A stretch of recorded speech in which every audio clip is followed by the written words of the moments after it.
Thanks for having me on, Steve. Always appreciate it. So, John, let's start with Media Day. What did you learn yesterday that that either confirmed some things you already knew or also maybe gave you some new information? Yeah, one, that I still hate watching things happen while being rained on. I think that is the first thing. Is practice opened yesterday while it downpoured, which was not ideal. Fortunately, moved inside pretty quickly there. But I think a lot of confirming of stuff, right? That I think we all knew that a starter wouldn't be named until probably the end of fall camp. I think the last two starters were named August 23rd and August 24th at quarterback. I don't see any reason to believe that it won't be Drew Aller, but I understand, James Franklin likes to go through the process with all this. James mentioned that 8 or 9 receivers are competing for spots, which I thought was interesting. I think that number previously was at 6 or 7, if I remember correctly, or around 5 or 6, somewhere in that range. So that the fact that they're having guys step up further down the depth chart, I think is a good sign for Penn State.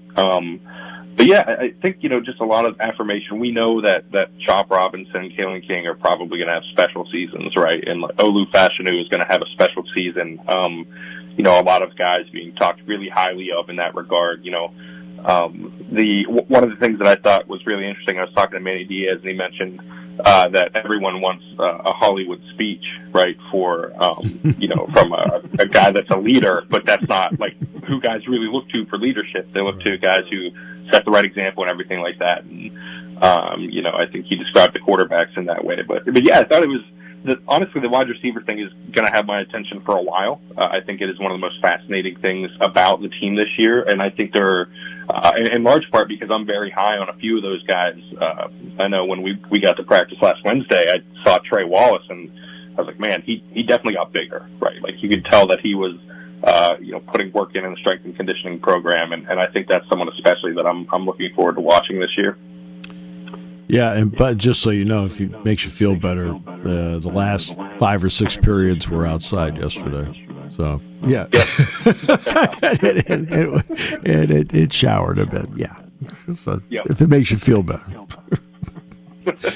All right. The depth part of it.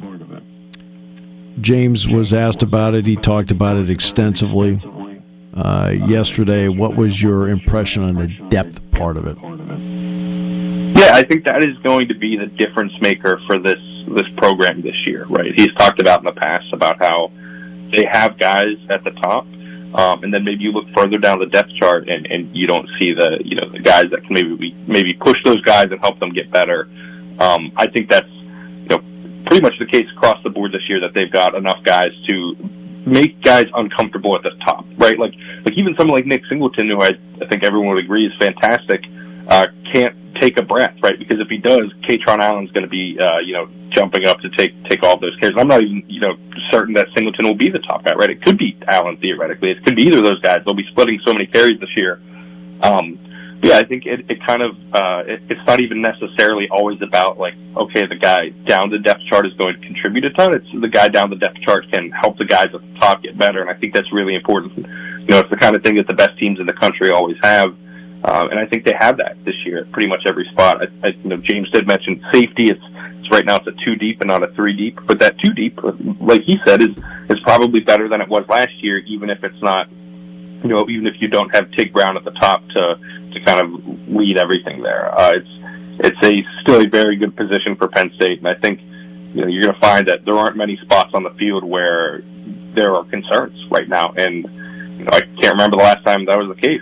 I mean, last season we were all wondering what the offensive line was going to look like, and no one's even talking about it now because I think we all expect it to be very good. There will be an open practice on, I want to say Saturday. Does that sound right? Yep. Which will allow the media to be there. I think you're to be there for the whole thing. I think. Yep, that's what it sounds like. Yeah. There will be rules around it, which will be similar to the rules used in training camp for media that cover the NFL.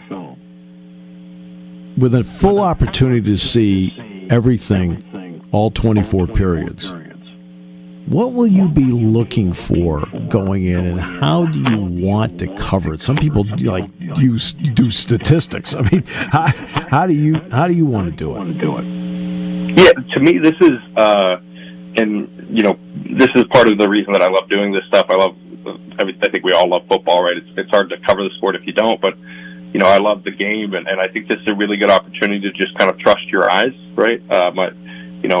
And see what I'm seeing and watching. And I know you mentioned some people do statistics. I'll probably honestly just be taking meticulous notes about, guys and the consistency and everything like that. The chance to see one-on-one reps, I think, is crucial. That's something I'm really looking out for.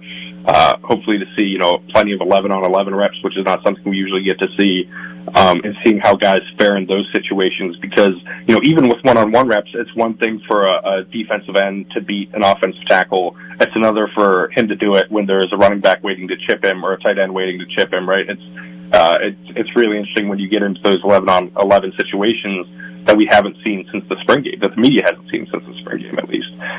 So I'm really looking forward to really just, diving in and trying to be as many places as I can at one time, to see these guys compete in those situations. And then, like I said, I don't think there's anything more valuable than those 11-on-11 reps, when you can see how it all comes together, how guys perform when another player is dependent on their action, when they're on the field. So I think those are going to be the most valuable things we see, and I'm really looking forward to it. Friday was one of the wildest days in the history of college sports, where on Thursday night it looked like Arizona was all set to go to the Big 12. Tony Petitti had been authorized to at least consider Oregon and Washington because they had already been vetted a year ago. Right. And then Friday morning, the story was circulating that the Pac-12 may make it. And then by 11 o'clock in the morning on Friday, everybody looked around and said, where's my lifeboat? Oregon and Washington went to the Big 10, Arizona State, Utah went to the Big 12. What is your thought on the expansion of the Big 10 to 18 with the addition of Washington and Oregon? Yeah, I think it's great for the conference, right? I think James Franklin had mentioned this at Big 10 Media Days that, all these conferences are looking for a way when the playoff expands to 12 to try and get 6 teams in, right? Because that's how many you can get in. And I think this really increases Penn State, the rest of the Big Ten's profile of getting as many teams in as possible to the college football playoff. There are teams at the top now across the board that are going to be competing for those types of things, that are in a position to do that.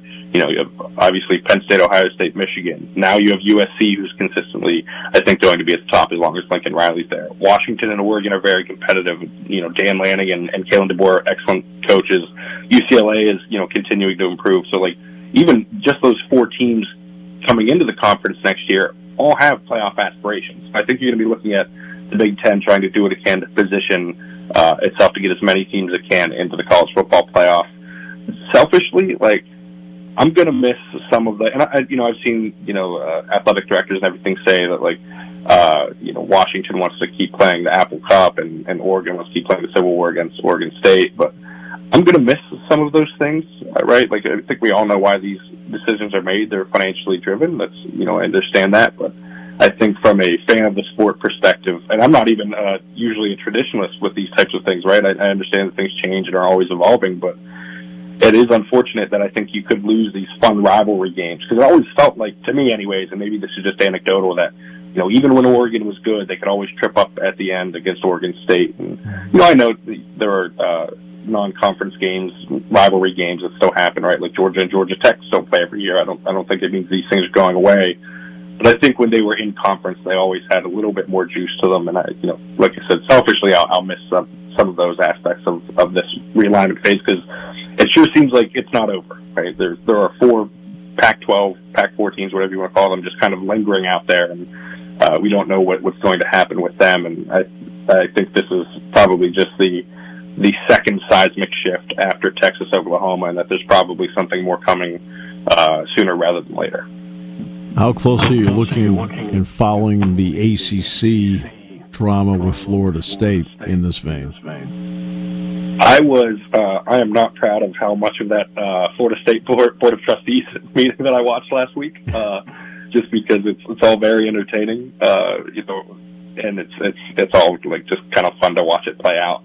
But I do think Florida State is very clearly angling itself for something. I mean, not even angling. They said it, right, that they will leave if they have to improve their situation. It always has felt like we have been heading towards the Big Ten and the SEC being their own kind of tier, right? Like it almost is already because of the financial disparity.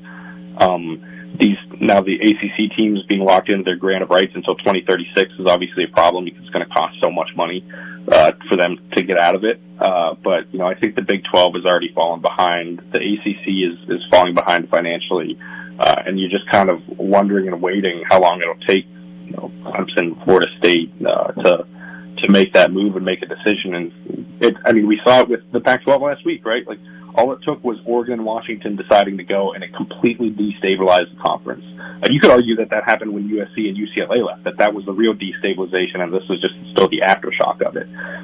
But I think, all it takes is two top-tier programs to say that they're leaving a conference for the whole thing to get shaken up within a year. So I think that is going to be fascinating to watch. I mean, everyone's always looking at Notre Dame too, right? Because they're in the ACC and a bunch of sports.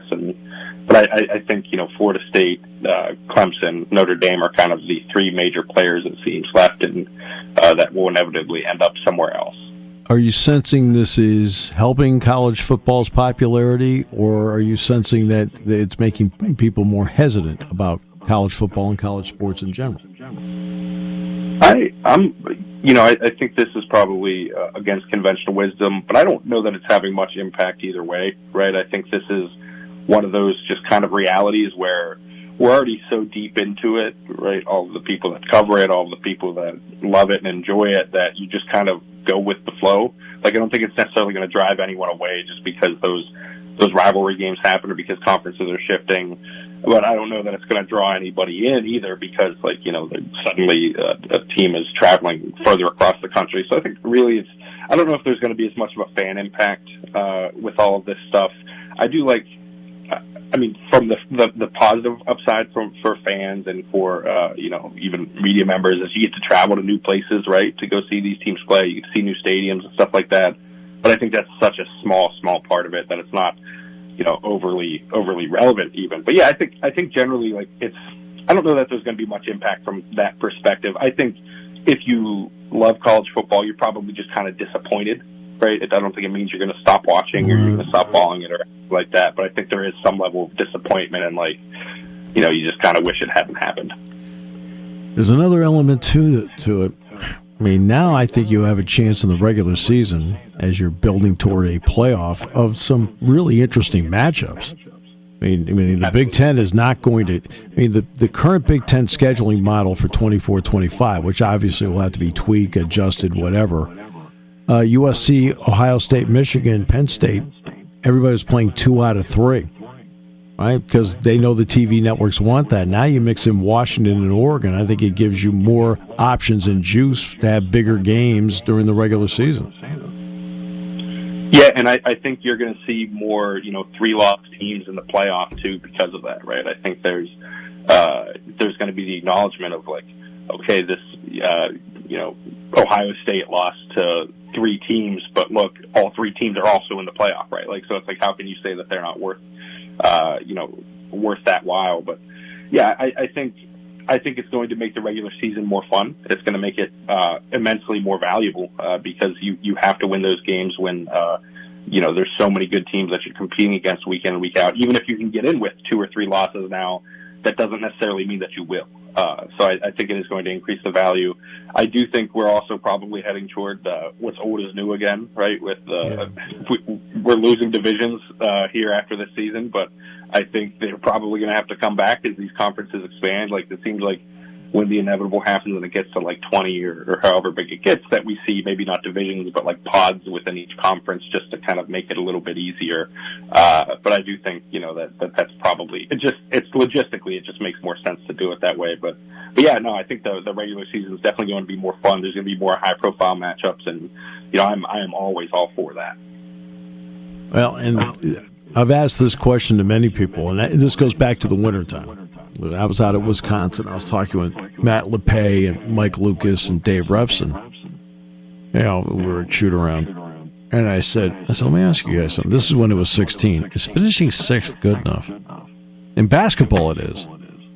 because it gets you to the NCAA tournament. Well, now the question is, with two new teams, I'll revise it. Is finishing 8th good enough? Is finishing 8th enough to save a coach's job? That's a good question. And honestly, I think the answer at this point is probably going to be no, which is, you're still in the top half of the conference, right? Like it's, you're clearly a good team if you finished 8th in a conference with, those kind of behemoth type teams in it. I listed off those 7 programs, that doesn't account for Wisconsin. That doesn't account for like if Nebraska has a revival.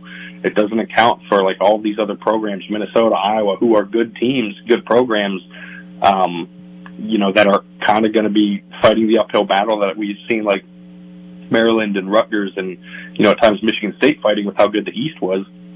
Now you have that across the whole conference. So I think if you're in one of those, call them the Big 7 for lack of a better term, programs, the 3 in the Big 10 East and the 4 incoming from the Pac-12, nothing short of the top 7 will be seen as a positive, I think. And honestly, all those teams will be expecting to finish in the top 4. So I think it is going to get crowded.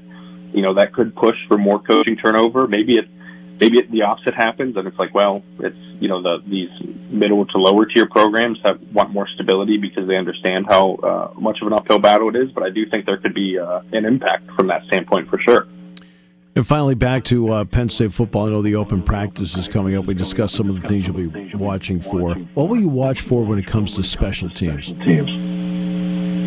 I just want to see these guys kick extensively, right? Like you want to see, because usually we see like 1 or 2 reps right at the beginning of our practice windows that we're allowed to go in on Wednesdays or Thursdays. But I want to see how consistently these guys are striking the ball, especially at kicker with Alex Falcons and Sanders Sahaydak. I think there's a possibility that they go like short field goal, long field goal specialist again. I think on some level it makes sense. Falcons was good at extra points this past season and on short field goals at Columbia. Sahaydak, we know, has the leg talent to push it out pretty far out there. Unfortunately, I don't think the returner battles have as much juice as they used to. At least kick returner, right? It's you're kind of just back there to fair catch it and get the ball to 25 because usually that's the smart thing to do unless it's a dire situation like late game. Yeah. Punt returner is always very fun though. I'm always enjoyed seeing those guys, but I think on some level too you get a good idea of where guys at or at with other positions. If you see guys out there as bullets out there on the outside running down on coverage. Maybe it's an indication that they're really showing off their athleticism, and maybe that's something to monitor when they take back to the positions they traditionally play. So I do think there's a lot of value in that too.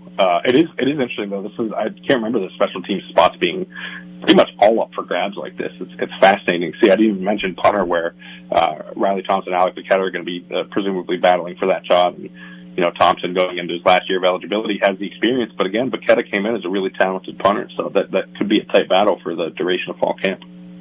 John, it is always a pleasure. You do great work, and I'm looking forward to seeing you on Saturday. Thank you so much, Steve. Looking forward to seeing you too. Welcome is putting it mildly compared to the pride that I feel each and every time I get to be on the show. Well said. Also, that's you've outdone yourself. You're the Rembrandt of this, not me. Hey. Well said, and you delivered the line exactly the way I wrote it for you. All right, so so here we are into training camp, and I think the entire world now knows that you were to stay off the quarterback based on Aaron Rodgers and his pinky toe there. So let's get to Kenny Pickett. Kenny Pickett is a guy that gets his chance. They were safe with him last year. We talked about that last week. He's an older player. What are your expectations for him in year 2, especially considering what appears to be a better cast around him? I think the way we have to kind of frame the Pickett conversation today is all of these things are true. He had a rough start. Now, throw qualifiers out there. I'm perfectly aware of the protection that he had, what many will say, the offensive coordinator and all of that. I get it. He's an NFL quarterback. He was pretty objectively bad through the first half or so of the appearances that he had last year. We saw a significant rise over the last half up to the end. Now, those games weren't perfect. Keep that in mind. He still made mistakes, but I could hear Mike Tomlin saying this because it's exactly the opinion he's going to have on the matter. When the game counted, when everything was on the line, he played at his best. You know, I thought last year, I think we talked about this, whether it was the Baltimore game or the Las Vegas game, everything he did at the end of those games to win it, he did not do, or he failed to do, in the loss against the Dolphins in a very similar situation. So you saw a very tangible amount of growth for how he was able to manage the team, how he was able to read defenses, how he was able to make the right decision and go to where the ball should have gone. Now, you also have to add in the players around him, because of him and because of themselves and because of a coaching staff that didn't quit after a really bad start. They all improved as well. Protection got a lot better with the quarterback making better decisions. He didn't just sit there lame duck in the pocket the way that the guy that Pickett replaced did, so sacks were down. He didn't throw as many interceptions, although he still threw a couple. He missed on a couple balls. He got better production out of his receivers. All these things came together. They had a running game. You know, we didn't see a running game for half the season. So you have to look at it like, which of these versions of the Steelers' offense are we going to see right away? And that, I think, in turn, is both going to determine who Kenny Pickett is, and it's going to be because of Kenny Pickett. So it's a symbiotic thing, and I think they're going to enter this season with the most overall quarterback ability that they have had in the last couple of years, and that's not at all to compare Kenny Pickett to Ben Roethlisberger, but the last year of Ben Roethlisberger, he was a shell of himself. That was obvious to anybody. Pickett doesn't have those physical limitations. He's learned a lot more. He's processing things more quickly and more smoothly than he did when he started. And because of that, the byproduct is the players around him are going to perform a lot better. That's going to help them build and expand things and make them a much more difficult offense to defend. Now, that doesn't mean they're going to put up 30 a game. On average, I don't think they're going to do that. They might hit 30 once or twice, but it's probably still a 24-point-a-game offense, optimistically 25. That's probably really optimistic, in fact. But they're going to be able to smooth over the craters that their offense dug them into early in the season last year. And they might actually be able to start a season, first 5-6 games, playing much better than they have.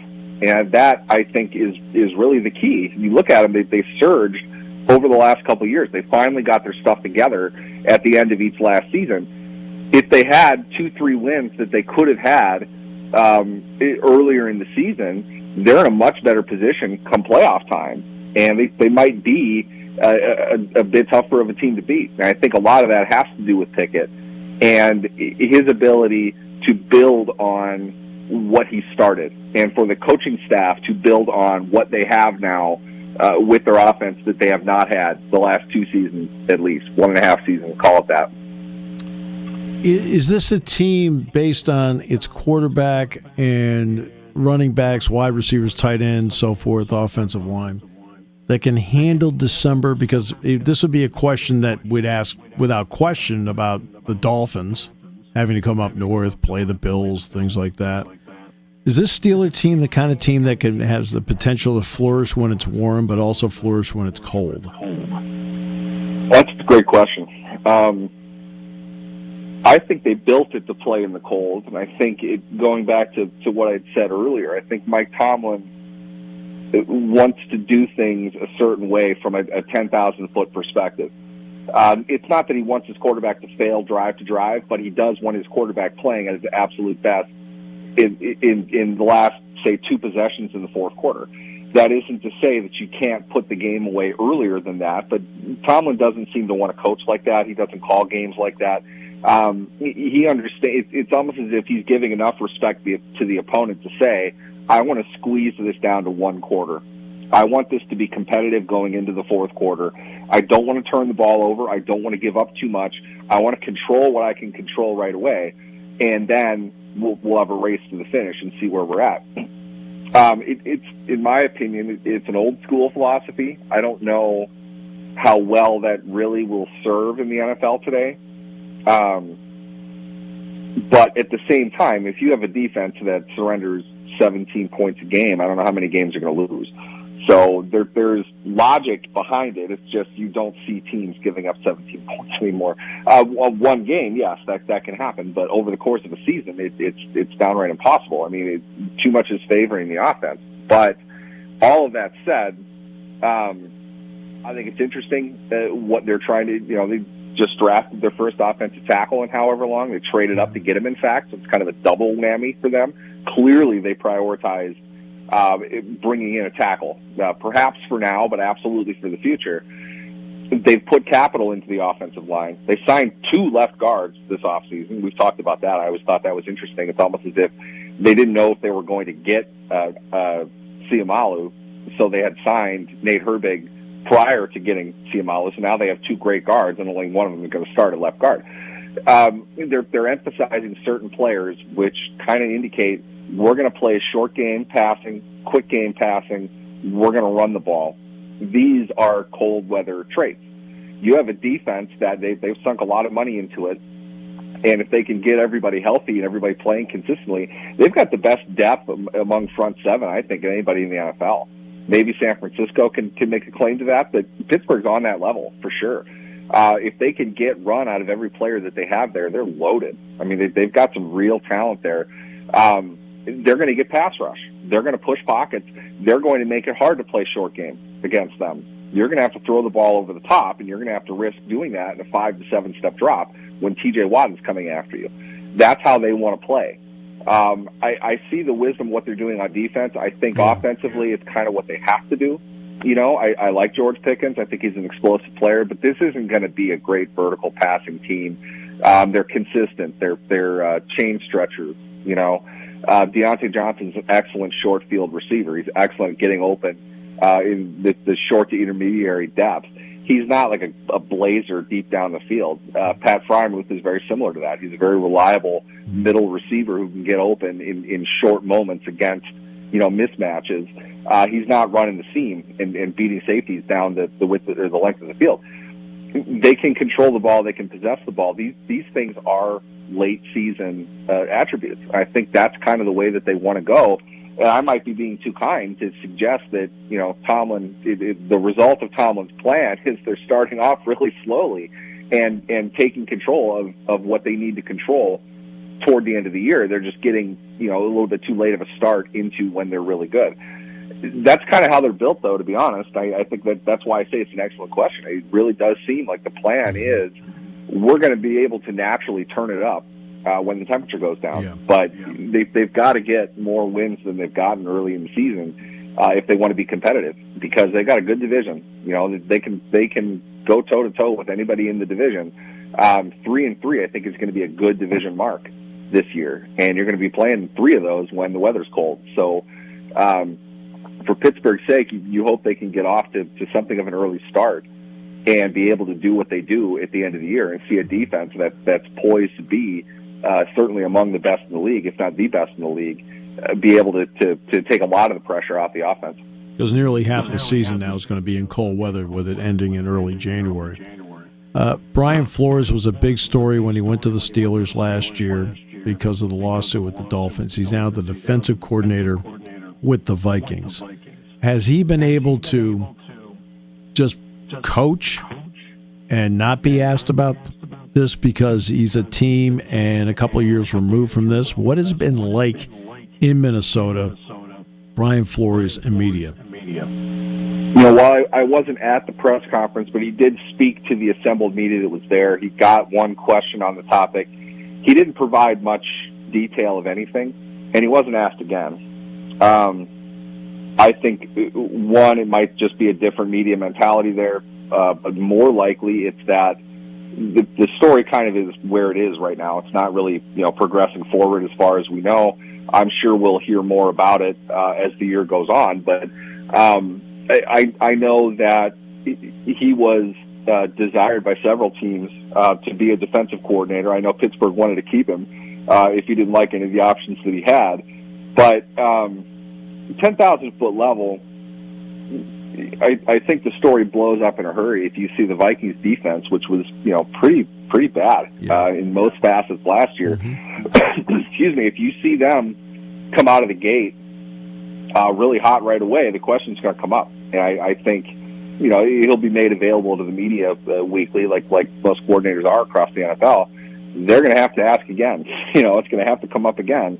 And for my place, I think it's reasonable to ask. And I think it's something that should be continued to ask, because it's not as if the situation makes any more or less sense today than it did when he filed the lawsuit. So I think he has an opportunity. I don't know how good Minnesota will be for where they are right now. I don't think it's a one-year turnaround type of thing, but hey, we've seen weirder things happen. You never know.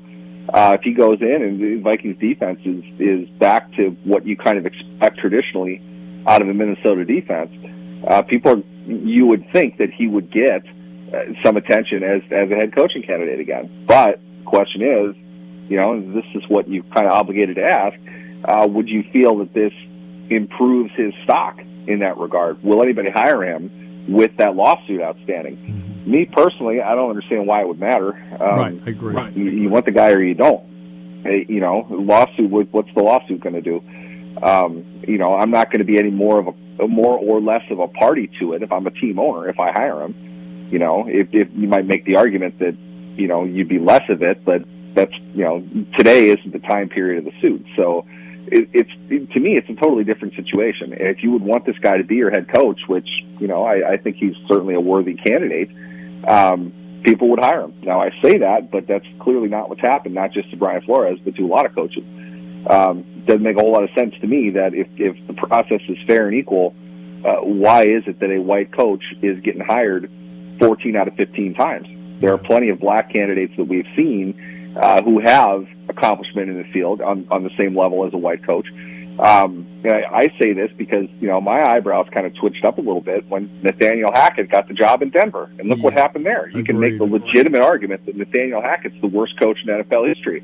It was a complete disaster with that guy.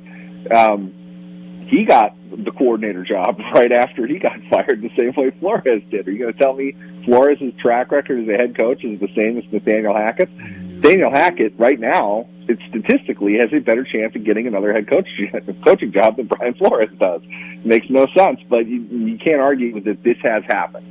So the suit, where it sits today, while Flores probably would be best not to dive into it, it still has validity and still has merit, in my opinion. I don't know what the resolution is, but I think that's why it needs to be outstanding. They can't. I don't think it's wise for proponents of minority hiring in the NFL to say, well, we can just drop it and move on because we'll find something else to do. It needs to be addressed, and something real needs to happen. Right. And I think that's where the conversation today of how active the Rooney Rule should be, what needs to happen with this, because we're not really sure that that's working all that well. Last year, Deshaun Watson did not get into a game until week was it 11 last year, and to say that he looked rusty the rest of the way would be an understatement. And I mean, not even Mighty Key could have saved that. But now he's going to have a full training camp and a start. How interested are you in how the opening month to 5 weeks looks for Deshaun Watson to give us a hint as to what it can be? Honestly, his career, as well as the careers of Kevin Stefanski, Andrew Berry, anybody in the front office of the Cleveland Browns, is going to largely depend on how well he starts this year. Because you were nice. To say he was rusty that's nice. He looked flat out awful. I'm a nice guy. I mean, honestly, I felt like you could have found a third-round rookie quarterback performing better than he did. In fact, I'll do this for you. Josh Dobbs, signed by the Titans last year because their rookie third-round quarterback who needed to play because the starter was hurt was so bad. They took Dobbs off the street, practiced him for a week, and started him in what was essentially, for them, a playoff game. It was a regular season playoff game for him. Dobbs and Willis, in my opinion, to some degree, were on the same level as Deshaun Watson when he came back. And with all due respect to Josh Dobbs, not a long-term starting option in the NFL. I'm not going to shut the door on Malik Willis, but let's just say fairly that didn't look very good last year for him. Watson is paid, 30 times as much as those two guys combined, not to mention everything else that's coming with him. For him to have performed the way he did, it was demoralizing for the team, for everything that they had to endure, everything that they had to put up with. To have Watson look as bad as he did, I would hope, and I'm not in a great position to say this, but I would hope Deshaun Watson recognizes that. And I hope that he worked particularly hard this offseason to come out of the gates playing like the player that he has been in his career. Will he? I don't know. I don't know.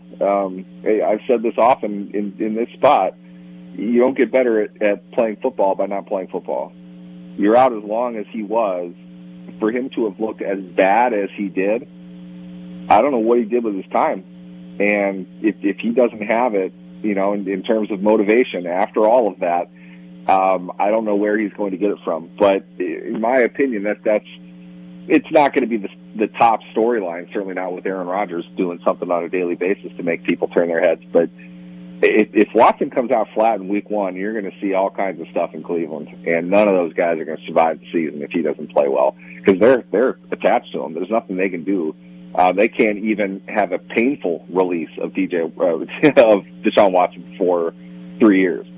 So they can get rid of him then and have it be kind of painful. Right now it would be catastrophic. So they're hooked with him. Anybody that was involved with that decision is going to go. They're going to find somebody that can get him to play perhaps a little bit better than he did. And I'm not saying he needs to be an all-pro, but he does need to, perhaps outproduce Josh Dobbs on a consistent basis. And we didn't see that last year. Well, you and I are linked together, and that's a good thing. So we'll take the positives. You bet.